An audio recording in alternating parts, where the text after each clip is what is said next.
தென்னாடுடைய சிவனை போற்றி, எந்நாட்டவர்க்கும் இறைவா போற்றி. சனி வக்ர பயிற்சி, கும்பராசி சதயம் நட்சத்திரம். இந்த கும்பராசி சதய நட்சத்திரக்காரர்களுக்கு தசாபுத்தி ரீதியாக இந்த சனி வக்ர பயிற்சி எப்படி இருக்கும்? ராசிக்கு 2ஆம் இடத்துல சனி பகவான் வக்ரமாகிறார். இந்த ராசிக்கு பூர்வ புண்ணியஸ்தானாதிபதினு சொல்லக்கூடிய புதனுடைய நட்சத்திரத்தில், அதாவது 2 நட்சத்திரத்தில் அவர் கனெக்ட் ஆகிறார். ரேவதி நட்சத்திரம் 2ஆம் பாதத்திலிருந்து உத்திரட்டாதி நட்சத்திரம் 2ஆம் பாதம் வரைக்கும் வரார். இப்போ ரேவதி நட்சத்திரம்னா புதனோட நட்சத்திரம், பூர்வ புண்ணிய ஸ்தானாதிபதி 8ஆம் அதிபதினு சொல்லக்கூடிய நட்சத்திரம். ராசியாதிபதினு சொல்லக்கூடிய விரையாதிபதினு சொல்லக்கூடிய சனியுடைய நட்சத்திரம் உத்திரட்டாதி. அந்த நட்சத்திரத்தில் சனி பகவான் வக்ரமாகிறார். குரு பார்வையில், அந்த வீடு கொடுத்த கிரகம் அவருக்கு 5ஆம் இடத்துல உச்ச வீட்டில் இருந்து குரு பார்வை சனி பகவானுக்கு. இது நல்ல ஒரு முன்னேற்றங்கள். 7.5 சனியில் ஓரளவுக்கு அந்த தாக்கம் கம்மியாகும். 7.5 சனியிலேருந்து விடுதலையான்னு கேட்காதீங்க. 7.5 சனியில் ரொம்ப நீங்கள் நெருக்கடிகளை அனுபவிச்சுட்டு வருவீங்க, பிரச்சனைகளை அடுத்தடுத்து, அதாவது ஒன்று மேலே ஒன்று வந்துனே இருக்கு இல்லையா? இப்போ அந்த பிரச்சனைகள் வராது. நீங்கள் ஏற்கனவே இருக்கிற பிரச்சனைகளை சால்வ் பண்ணுறதுக்கு உங்களுக்கு டைம் பத்தாது. ஏன்னா அந்த அளவுக்கு தான் பண்ணியிருக்கோம் இந்த சனி. ஏன்னா ராசிக்கு சனி யோகாதிபதி, லக்னாதிபதி, ராசியாதிபதி. அப்போ சனி நன்மை செய்வார், 7.5 சனியில் ஒன்றும் பண்ண மாட்டார் அப்படின்லாம் ஆரம்ப காலகட்டத்தில் சொன்னாங்க. ஆனால் அப்படியெல்லாம் இல்லை. உங்கள் பிறப்பு ஜாதகத்தில் சனி பகவான் அமர்ந்த இடம், கர்மா அடிப்படையில் நம்ம என்ன அனுபவிக்க பிறந்திருக்கிறோம் அதை பொறுத்து தான். ஒரு சில பேர் இதே 7.5 சனியில் நல்ல உச்சத்தில் இருக்காங்க, கொடிக்கட்டி பறந்துன்னு இருக்காங்க.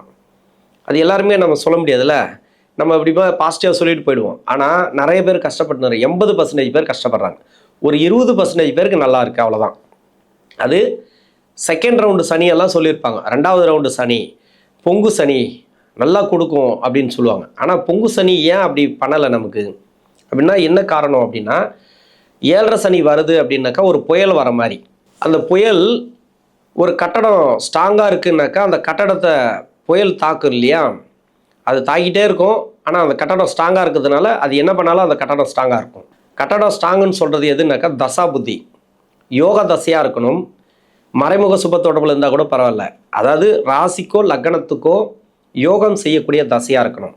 அவயோக தசையோ இல்லை சனி பகவானுக்கு பகை கிரக தசையோ இருந்துச்சுன்னா, இன்னொன்று அந்த நட்சத்திராதிபதியும் பார்க்கும். அந்த நட்சத்திராதிபதி பகை கிரக நட்சத்திரம் இல்லைன்னா யோகம் செய்யாத நட்சத்திரம், இது மாதிரி எதனா இருந்துச்சுனாக்கா அது அந்த கட்டடத்தை ஒரு ஆட்டி விட்டு போயிடும். அதே சுபகிரக நட்சத்திரம், சுபகிரக பார்வை, லக்ன யோகர், லக்னத்துக்கு யோகம் செய்யக்கூடிய இடத்துல இருந்து தசை பண்ணால், அந்த தசாநாதன் யோகாதிபதியோடு சேர்ந்து இருந்து தசை பண்ணுறது, எப்படி பார்த்தாலும் எப்படி நம்ம பலன் எடுத்தாலும் நல்லா இருக்குது, இது வேறு வழியே இல்லை, நல்லா இருக்குங்க அப்படின்ற மாதிரி ஒரு அமைப்பு வந்தால் மட்டும்தான் அந்த தசைங்கிறது 7.5 சனியில் தாக்கு பிடிக்கும். அதுதான் அந்த கட்டடம் ஸ்ட்ராங்காக இருக்கணும் அப்படின்றது. புயல், இந்த புயலுக்கு தப்பிச்சவங்க 20% பேர் தான். 80% பேருக்கு நிறைய பேருக்கு பிரித்து மேய்ஞ்சிருக்கு, ரொம்ப கஷ்டத்தை கொடுத்துருக்கு இந்த சனி. இதுக்கு ராசியாதிபதி, லக்னாதிபதி, யோகாதிபதி இதெல்லாம் நிறைய சொல்லிக்கலாம். நம்ம சும்மா அடுத்தவங்களை சந்தோஷப்படுத்துறதுக்காக சொல்லிட்டு போகக்கூடாது. இருக்கிற விஷயத்த சொன்னோம்னாக்கா அது புரிதல் இருக்கும். நம்ம நெகட்டிவாக சொல்கிறோம் அப்படின்ட்டு நீங்கள் சொல்லலாம், இல்லைன்னு சொல்லலை. ஏன்னா இது ஒரு ஆலோசனை தான்.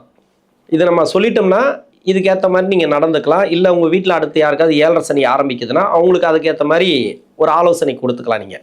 அதனால் இந்த 7.5 சனியில் ராசியாதிபதி நன்மை செய்வார், நான் இல்லைன்னு சொல்லலை. அந்த தசை உங்களுக்கு நல்லா இருக்கணும் மெயினாக. இப்போ நட்சத்திரத்தில் வக்ரமாகும்போது அந்த நட்சத்திராதிபதி உங்களுக்கு நல்லா இருக்கணும். இப்போ சனி நகரக்கூடிய இடத்துல இல்லைன்னா சனி பார்க்கக்கூடிய இடத்துல ஒரு சில வக்ர கிரகங்கள் இருந்துச்சுன்னா, இப்போ ராசிக்கு 4ஆம் இடத்தை தான் பார்க்குறாரு. இப்போ ராசிக்கு 4ஆம் இடத்தை தான் பார்க்குறாரு. வேலை ரீதியாக நிறைய பேருக்கு ப்ராப்ளம் இருக்கும். அதே மாதிரி வேலை ரீதியாக மாறுதல் ஏதாவது கேட்டுட்ருப்பீங்க. இது மாதிரியெல்லாம் நிறைய சிக்கல் இருக்கலாம். தொழில் ரீதியாக நிறைய சிக்கல் இருக்கலாம்.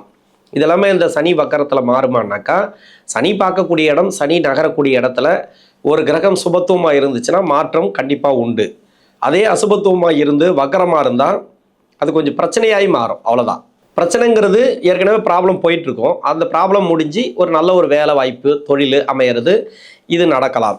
இப்போ தசாபுதிப்படி பார்த்தோமானால் என்னோட கணக்குப்படி இப்போ சதய நட்சத்திரத்துக்கு ராகுடைய நட்சத்திரம் இல்லையா, தசா காலங்கள் 18 வருடம். அது நான் 10 வருடம் நான் சென்ற பகுதி எடுத்துக்கிறேன். அதன் பிறகு குரு தசை 16 வருடம். 10 + 16 26. 26 வயசு வரைக்கும் குரு தசை நடக்கும். இப்போ முதல் பாதத்தில் இருக்கிறவங்களுக்கு 16 வயசுலேருந்து 32 வயசு வரைக்கும் குரு தசை நடக்கும். என்னோட கணக்குப்படி 26. 4ஆம் பாதத்தில் இருக்கிறவங்களுக்கு 4 வயசுலேருந்து 20 வயசு வரைக்கும் இந்த சதய நட்சத்திரக்காரர்களுக்கு குரு தசை வரும். 20-21 வயசு வரைக்கும் குரு தசை வரலாம். இப்போ படிக்கிற காலகட்டத்தில் குரு தசை வந்திருக்கு. ராசிக்கு 2ஆம் இடத்துல குருவுடைய பார்வை இருக்குது. வக்கரமாகிறார் சனி. இது எப்படி இருக்கும்? படிப்பில் இருந்து வந்த தடை விலகும். நீங்கள் முயற்சி பண்ணுங்கள். என்னை பொறுத்த வரைக்கும் அதான் சொல்லுவேன். ஏன்னா 7.5 சனியில் நம்ம ஒவ்வொருத்தர் ஜாதகத்துக்கு நம்ம சொல்லிருக்க முடியாது. டஃப்பாக இருக்குது, ரொம்ப கஷ்டப்படுறேன், படிப்பு எது எடுத்தாலும் தடையாக இருக்குது, எனக்கு வந்து நிறைய முன்னேற்றங்கள் இல்லை, நிறைய நான் படிக்கிறேன், எக்ஸாம் ஆள் போனவுடனே மறந்துடுறேன் அப்படின்ற மாதிரி ஒரு சிலர். இன்னொன்று வந்து 1 மார்க் 2 மார்க்கில் போயிடுது, அது மாதிரி ஒரு சிலர். நீங்கள் முயற்சி பண்ணுங்கள். நிறைய பெற்றோர்கள் வந்து கஷ்டப்பட்டு படிக்க வைக்கிறாங்க. அதிகபட்சமான முயற்சிகளை எடுங்க இந்த காலகட்டங்களில். இன்னொன்று, படிப்பு ரொம்ப முக்கியமானது. நான் நிறைய வீடியோவில் நான் சொல்லியிருக்கிறேன். ஏன்னா அடுத்தடுத்து வரக்கூடிய தசைகள் ராஜகிரக தசைகள். அது நல்லது செய்யுமா கெடுதல் செய்யுமா அது அப்புறம் பார்த்துக்கலாம். அது சுய ஜாதகம் சொல்லணும். ஆனால் உங்களுக்கு வந்து இந்த காலகட்டத்தில் படிச்சிட்டிங்கனாக்கா பின்னாடி வரக்கூடிய அவயோக தசைகளை சமாளிக்கலாம். என்னை பொறுத்த வரைக்கும் 25 வயசுக்குள்ளே 24 வயசுக்குள்ளே எவ்வளோ படிக்கணுமோ படிச்சிருங்க. படிக்காமல் மட்டும் விட்டுறாதீங்க. பின்னாடி வந்து ரொம்ப கஷ்டப்படுத்திடும் இந்த தசைகள்லாம். நான் வந்து புத்திமதி சொல்லலை, ஜாதக ரீதியாக சொல்கிறேன். நிறைய பேர் கஷ்டப்படுறதுக்கு உண்டான காரணம் படித்தவங்களும் கஷ்டப்படுறாங்க இல்லைன்னு சொல்ல. இன்னொன்று வந்து அது சமாளிப்பாங்க, ஒரு நல்ல முடிவு எடுப்பாங்க, யார் பேச்சு கேட்க மாட்டாங்க. நீங்கள் படிக்காதவங்க போய் பாருங்கள், பல பேர் பேச்சு கேட்டு அது எதோ போய் முட்டிக்கிட்டு நிற்பாங்க. அது மாதிரிலாம் கஷ்டத்தை கொடுக்கும். சுய புத்தி இருக்காது ஒன்று, எல்லாருக்கும் அப்படி சொல்ல முடியாது. இன்னொரு விஷயம் என்னன்னாக்கா, மூட நம்பிக்கைக்குள்ளே அதிகமாக போவாங்க. எல்லாத்தையும் நம்புவாங்க. எதை நம்பணும் எதை நம்பக்கூடாதுன்னு தெரியாது அவங்களுக்கு. எந்த வழி போகணும் எந்த வழி போகக்கூடாதுன்னு தெரியாது. அதனால் படிப்புங்கிறது ஒரு உலக அனுபவம். அதை முடிச்சிட்டோம்னாக்கா, அதை கையில் வச்சுட்டு இருந்தோம்னாக்கா எல்லாத்தையும் சாதிக்கலாம். இப்போ 22 வயசுக்கு மேலே படிப்பெல்லாம் முடிச்சுட்டு வேலை தேடக்கூடிய வயசில் இருந்தீங்கன்னா, அந்த இடத்துல இருந்தீங்கன்னாக்கா இப்போது உங்களுக்கு வேலை வாய்ப்பு உண்டு. ரொம்ப நாளாக வேலை தேடிட்டிங்கன்னா வேலை கிடைக்கும். எல்லா பயிற்சிக்கும் நம்ம சொல்லிட்டு தான் வரோம், நிறைய பேருக்கு கிடைக்குது. இன்னொன்று, வேலை கிடச்சி அதில் வந்து கொஞ்சம் ப்ராப்ளம் இருக்குன்னா அது சால்வ் ஆகும். இப்போ அந்த நெருக்கடிகள் சால்வ் ஆகும். ஏன்னா கும்பலக்கணத்துக்கு 4ஆம் இடத்தை தான் பார்க்குறாரு, இந்த ராசிக்கு 4ஆம் இடத்தை தான் பார்க்குறாரு. இப்போ வந்து பார்த்தீங்கன்னாக்கா வேலையில் இருக்கக்கூடிய ப்ராப்ளம் சால்வ் ஆகும். வேலையில் ஒரு சில பேருக்கு ப்ராப்ளம் போயிட்டுருக்கு. ஏன்னா வேலை கிடைச்ச உடனே கூட ஒரு சில பேருக்கு வந்து அந்த வேலை சரியில்லைன்ற மாதிரி போகும். அந்த வேலை உடனே மாறும், வேறு வேலை பார்த்துக்கலாம். நல்ல வேலையாக கண்டிப்பாக கிடைக்கும் இந்த டைமில். ஒரு சில பேருக்கு வந்து தசாபுத்தி சரியில்லைன்னு வச்சிங்களேன், வேலை சேர்ந்த உடனே அந்த 1 வருஷம் 6 மாதத்துலேயே கொஞ்சம் ப்ராப்ளம் ஸ்டார்ட் ஆகி போயினே இருக்கும். சரி வேறு வேலை பார்த்துக்கலாம் அப்படின்னு தோணும் இல்லையா? இப்போ வேறு வேலை அமையும். இப்போ நல்லபடியாக போயிட்டுருக்கு அப்படின்னா நல்லபடியாக போகும், நல்லபடியாக பார்த்துங்க. திருமணத்துக்காக முயற்சி பண்ணுறீங்களா, உசாராக முயற்சி பண்ணுங்கள். 7.5 சனி இன்னும் ஒரு 1 இயர் இருக்குது. ரொம்ப கஷ்டத்தை கொடுக்குது. ஏன்னா 7.5 சனி ஃபுல்லாகவே ட்ரை பண்ணியிருப்பாங்க.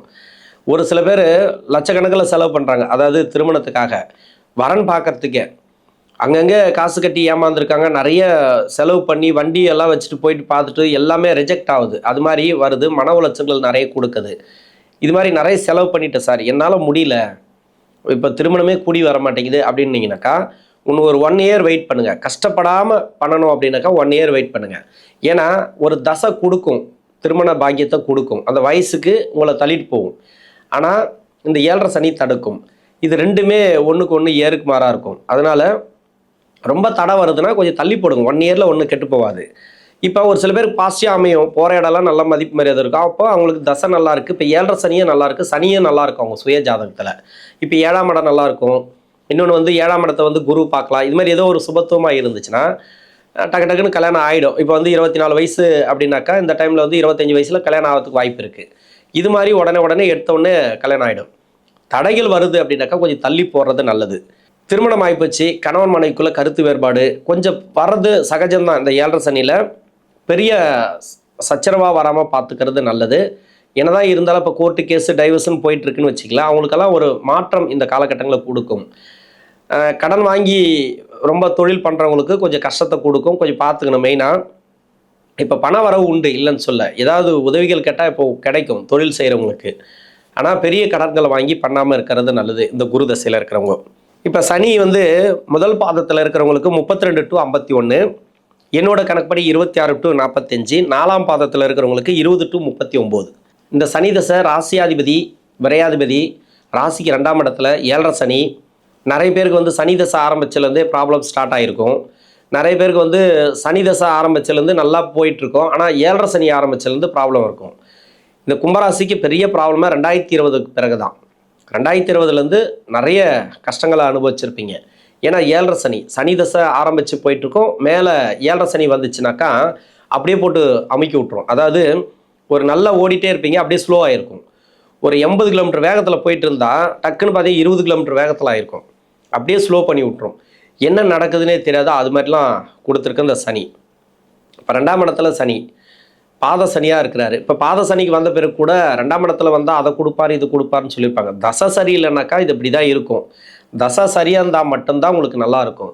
ஒரு சில பேருக்கு வந்து தசை முடிஞ்சு தசை ஆரம்பிக்கும். இப்போ சனி தசை முடிஞ்சு புதன் தசை ஆரம்பிக்கும். ஒரு சில பேருக்கு வந்து குரு தசை முடிஞ்சு சனி தசை ஆரம்பிக்கலாம். ஆனால் அந்த தசை ஆரம்பித்த ஒரு எஃபெக்ட் கிடைக்காது. இன்னும் ஒரு 1 இயர் கிட்டத்தட்ட பார்த்தீங்கன்னாக்கா எந்த தசையாக இருந்தாலும் சரி, ஒரு தசை முடிஞ்சு இன்னொரு தசை ஆரம்பிக்குதுன்னா, அதாவது பாத சனியில் நான் சொல்கிறது, ஜென்ம சனியில் தசை முடிஞ்சு இன்னொரு தசை ஆரம்பிக்குதுன்னா அந்த தசையும் நல்லாயிருக்கும், இந்த தசையும் நல்லாயிருக்கும். இது இப்படி தான் கன்ஃபார்மாக இருக்கும். அது வந்து மாற்று கருத்தே கிடையாது. ஆனால் பாத சனி நடந்துட்டுருக்கு அப்படின்னாக்கா இப்போ 7.5 சனி விடுதலை ஆகிற டைம். இப்போ இன்னும் ஒரு 1 இயர் இருக்குதுன்னு வச்சுங்களேன். இப்போ யாருக்காவது வந்து தசை முடிஞ்சு இன்னொரு தசை ஆரம்பிக்குது. இப்போ சனி தசை முடிஞ்சு புதன் தசை, அப்படி இல்லைனாக்கா குரு தசை முடிஞ்சு சனி தசை ஆரம்பிக்கலாம். இன்னொன்று சனி தசையோட சென்டர் பகுதி இருக்குது பார்த்தீங்களா, அதாவது 10 வருஷம் முடிஞ்சு சுக்கிர புத்தி ஆரம்பிக்கும். இந்த மாற்றங்கள் வந்து பார்த்தீங்கன்னாக்கா கிடைக்காது உங்களுக்கு. இது 1 இயருக்கு வந்து ஸ்ட்ரகிளாகவே இருக்கும். இது மாதிரி இருக்கிறவங்க கொஞ்சம் கவனமாக நீங்கள் வேலை தொழில் எதுலேயுமே வந்து இருக்கிற வேலையை பார்த்துட்டே வாங்க. வேலையை மாற்ற வேண்டாம். தொழிலில் கொஞ்சம் கஷ்டமாக தான் இருக்கும், அதையும் கொஞ்சம் பார்த்துக்கணும் நீங்கள்.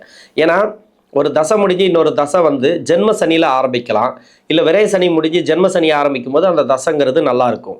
இப்போ பாத சனி முடிஞ்சு, அதாவது 7.5 சனி முடிகிற டைமில் ஒரு தசை முடிஞ்சு இன்னொரு தசை ஆரம்பிக்கிறவங்களுக்கு, அதாவது கடைசி புத்தி போயிட்டுருக்கு அப்படின்னா எந்த ஒரு மாற்றமும் உங்களுக்கு கிடைக்காது. அப்படியே இருக்கும். அது வந்து ஏதோ ஒரு மாறும், பரவாயில்ல இந்த தசை ஆரம்பிக்குது இதுலையாவது நல்லாயிருக்கும் அப்படின்னு நினைப்பீங்க. 7.5 சனி முடிஞ்ச பிறகு தான் அந்த தசையோட மாற்றம் தெரிய ஆரம்பிக்கும். அந்த காரகத்துவம் வேலை ஆரம்பிக்கும். அதில் வந்து நல்லா இருக்கும். இப்போ வந்து இன்னும் 1 இயருக்கு கொஞ்சம் வெயிட் பண்ணி தான் ஆகணும். அதுவே குழப்பத்தில் இருக்கிற மாதிரி இருக்கும். அந்த தசையே குழப்பத்தில் இருக்கிற மாதிரி இருக்கும். இதே ஜென்ம சனியில் இருக்கிறவங்களுக்கு வந்து ஒரு தசை முடிஞ்சு இன்னொரு தசை ஆரம்பிக்குது, இல்லை இந்த ஃபஸ்ட்டு பார்ட்டு முடிஞ்சு செகண்ட் பார்ட் ஆரம்பிக்குதெல்லாம் சூப்பராக இருக்குது. அதெல்லாம் நீங்கள் கவலையே பட தேவையில்ல, நல்லாவே இருக்கும் இந்த சனி தசையில். இப்போ சனி தசையில் ரொம்ப கஷ்டமாக போயிட்டுருக்கு அப்படின்னா கொஞ்சம் உஷாராக இருங்க. இன்னும் ஒரு 1 இயர் இருக்குது. நல்லபடியாக போயிட்டுருக்கு அப்படின்னா பரவாயில்ல, நல்லபடியாக போகும். இந்த சனி வக்கரத்தில் இன்னொன்று குரு பார்வையில் இருக்கிறதுனால கடன் பிரச்சனைகள் தீரும். ஏன்னா 8ஆம் அதிபதி நட்சத்திரம் கொஞ்சம் வாய் வார்த்தைகளில் கொஞ்சம் கவனம் தேவை. சொந்த பந்தங்களில் கொஞ்சம் இருக்கக்கூடிய நெருக்கடிகள் பார்த்தீங்கன்னாக்கா கொஞ்சம் அதிகமாகும். வார்த்தைகளில் கவனமாக இருக்கணும். எதையுமே வந்து நம்ம பார்த்துக்கிறது நல்லது. வாரிசுகளோட வளர்ச்சி நல்லாயிருக்கும் இந்த டைம். இதில் மட்டும் நம்ம கேரண்டி கொடுக்கலாம். வாரிசுகளோட வளர்ச்சி, அவங்களுக்கு செலவு, இதெல்லாம் பரவாயில்ல. இன்னொன்று பூர்வ புண்ணிய ஸ்தானாதிபதி தசையில் வக்கரமாகிறதுனால அந்த கோர்ட்டு கேஸ் வழக்கெல்லாம் முடியறதுக்கான வாய்ப்பு இருக்குது. அதாவது பூர்வீக சொத்து அது மாதிரி எதுவாக இருந்தாலும் சரி, அந்த வரவுகள் இந்த சிறப்பாக இருக்கும் இந்த டைமில். அடுத்து புதன் தசை. முதல் பாதத்தில் இருக்கிறவங்களுக்கு 51 to 68, என்னோட கணக்குப்படி 45லேருந்து 62. 4ஆம் பாதத்தில் இருக்கிறவங்களுக்கு 40 வயசுலேருந்து 57. அப்போது 40 வயசுக்கு மேலே 68 வயசுக்குள்ளே இந்த புதன் தசைங்கிறது வருது இந்த கும்பராசி சதய நட்சத்திரக்காரர்களுக்கு. புதன் 5ஆம் அதிபதி 8ஆம் அதிபதி அஷ்டமாதிபதி தசை. புதன் தசையில் இந்த சதய நட்சத்திரக்காரர்கள் ரொம்ப கஷ்டப்பட்டுன்னு வராங்க. ஏன்னா 8ஆம் அதிபதி தசை 5 கூடைய பலனை சனி கொடுக்கும், 8ஆம் அதிபதிக்குண்டான பலன்களையும் சனி கொடுக்கும். இப்போ 8ஆம் அதிபதிக்கு உண்டான பலன்கள் பார்த்தீங்கன்னாக்கா 2020லேருந்து இந்த புதன் தசை நடக்கிறவங்களுக்கு நிறைய பிரச்சனை மேலே பிரச்சனை. ஏன்னா இது 8ஆம் அதிபதி தசை அப்படின்றதுனால கொஞ்சம் கஷ்டத்தை கொடுக்கும். இப்போ கும்பலக்கணமாக வந்தீங்கன்னாக்கா வேலை மாறுதல் கண்டிப்பாக உண்டு. வேலை மாற்றங்களை இந்த காலகட்டங்களில் கொடுக்கும். வேலையில் பிரச்சனை இருந்ததுன்னா அந்த பிரச்சனைகள் தீரும். இன்னொன்று மிதுன லக்னம், கன்னியா லக்னம், தனுசு லக்னம், இந்த 4 லக்னக்காரர்களுக்கும் வேலையில் இருக்கக்கூடிய நெருக்கடிகள் மாறும். உணவு பழக்க வழக்கங்களை கொஞ்சம் கவனமாக இருங்க. இன்னொன்று உடல்நலம் சம்மந்தப்பட்ட பிரச்சனைகள் இருந்துச்சுன்னா தீரும். மருத்துவ செலவுகள்லாம் கொஞ்சம் குறையறதுக்கான வாய்ப்பு இருக்குது. வாரிசுகளோட வளர்ச்சி நல்லாயிருக்கும். வீடு வாங்குறது, இடம் வாங்குறது, வீடு கட்டுறது, அது மாதிரி இடம் சம்மந்தப்பட்ட பிரச்சனைகள் இந்த காலகட்டங்களில் தீர்வுக்கு வரும். நீங்கள் யாருக்கிட்ட உதவி கேட்டாலும் இப்போ கிடைக்கும். கடன் பிரச்சனை தீரும். இன்னொன்று கடன் வாங்கி கடன் கொடுக்குறதோ, உதவிகள் கேட்குறதோ, கடன் கேட்குறதோ, இதெல்லாம் வந்து நல்ல சப்போர்ட் இருக்குது இந்த டைமில். பண விஷயத்தில் மட்டும் கொஞ்சம் கவனமாக இருங்க. 6ஆம் இடத்துல வந்து குரு இருக்கிறார். செலவுகளை கொஞ்சம் கம்மி பண்ணிக்கிறது இந்த காலகட்டங்களில் நல்லது. அடுத்து கேது தசை 58 வயசுலேருந்து 75 வயசுக்குள்ள இந்த 4 பாதத்தில் இருக்கிறவங்களுக்கும் கேது தசை வருது. அதாவது 4ஆம் பாதத்தில் இருக்கிறவங்களுக்கு 58லேருந்து 65, அது மாதிரி முதல் பாதத்தில் இருக்கிறவங்களுக்கு 68 to 75. கேது நான் ஏற்கனவே சொன்ன மாதிரி நிறைய வீடியோவில் நான் சொல்லியிருக்கிறேன். செவ்வாயோட வீட்டில் இருக்கிறவங்க, சனியோட வீட்டில் இந்த கேது பகவான் இருக்கிறவங்க நிறைய கஷ்டப்பட்டுன்னு வருவாங்க. ஏன்னா புதன் தசையில் ரொம்ப சம்பாதிச்சிருப்பாங்க, அது கேது தசையில் விட்டுருவாங்க. ஏன்னா செவ்வாய் வீட்டில் இருந்தாலே கேது பகவான் அது செவ்வாய் மாதிரி தான். ஏன்னா சனிக்கு வந்து பகை கிரகம். சமீப காலமாக 2020 ஆரம்பித்த பிறகு, இந்த 7.5 சனி ஆரம்பித்த பிறகு சனி பார்க்கக்கூடிய இடத்துலலாம் இந்த கேது இருந்தால், கேதுவுக்கு வீடு கொடுத்த கிரகம் இருந்தால் நிறைய பிரச்சனைகளை அனுபவிச்சிருப்பீங்க. வேறு எந்த ராசியில் இருந்தாலும் அந்த கேது பகவான் சனி பார்க்கக்கூடிய இடத்துல இருந்துச்சுனாக்கா நிறைய ப்ராப்ளத்தை சந்திச்சிருப்பீங்க. இப்போ ஓரளவுக்கு பரவாயில்ல, இப்போ வந்து ஓரளவுக்கு ரிலீஃப் ஆகக்கூடிய காலம் அப்படின்னு சொல்லலாம். கடன் பிரச்சனை தீரும். இது மாதிரி பண வரவு போக்குவரத்தெல்லாம் இந்த காலகட்டங்களில் நல்லாயிருக்கும். குரு பார்வை நல்லா இருக்குன்றதுனால சிறப்பு உங்களுக்கு. இன்னொன்று பொருளாதாரத்தை இந்த காலகட்டங்களில் கொடுக்கும். உடல்நலம் சம்மந்தப்பட்ட பிரச்சனைகள்லேருந்து வெளியே வருவீங்க. அதாவது மருத்துவ செலவுகள்லாம் குறையத்துக்கான வாய்ப்புகள் கூடுதலாக இருக்குது. அடுத்து சுக்கிரன் வந்து 65 வயசுக்கு மேலே 95 வயசு வரைக்கும் 4 பாதத்தில் இருக்கிறவங்களுக்கும் பின்னாடி வரக்கூடிய தசை. 62 வயசுக்கு மேலே இந்த சுக்கிர தசை அப்படிங்கிறது வருது. ராசிக்கு 4ஆம் அதிபதினு சொல்லக்கூடிய தசை. வீடு சம்மந்தப்பட்ட பிரச்சனை, இடம் சம்மந்தப்பட்டது எதுவாக இருந்தாலும் சரி, வீடு கட்டுறதோ இடம் வாங்குறதோ இந்த டைமில் நடக்கும். வாரிசுகள் நல்லா இருப்பாங்க, அவங்க இடம் வாங்குவாங்க. நீங்கள் வாங்கலாம் கூட அவங்க இடம் வாங்குவாங்க, வீடு கட்டுவாங்க. இன்னொன்று வந்து பார்த்தீங்கன்னாக்கா வீடு விற்கிறது வாங்கிறது இது மாதிரியான ப்ராப்ளம் இருந்துச்சுனாக்கா இப்போ சால்வ் ஆகும். கடன் கொடுக்கல் வாங்கல் உங்களுக்கு நல்லாயிருக்கும். பொருளாதார முன்னேற்றம் இந்த காலகட்டங்களில் நல்லாயிருக்கும். இது வந்து என்னன்னாக்கா சுக்கிரனோட வீட்டை தான் பார்க்குறாரு, இல்லை 4ஆம் இடத்தை தான் பார்க்குறார்.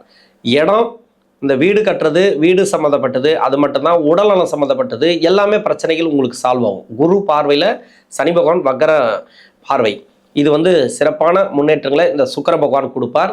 அந்த தசையில் இந்த சனி பகவான் வந்து நல்ல ஒரு முன்னேற்றங்கள் இந்த வக்கர காலங்களில் உண்டு. இந்த கும்பராசியில் இருக்கக்கூடிய சதய நட்சத்திரக்காரர்களுக்கு நல்ல ஒரு வளர்ச்சிகளை பார்க்கக்கூடிய டைம். நன்றி.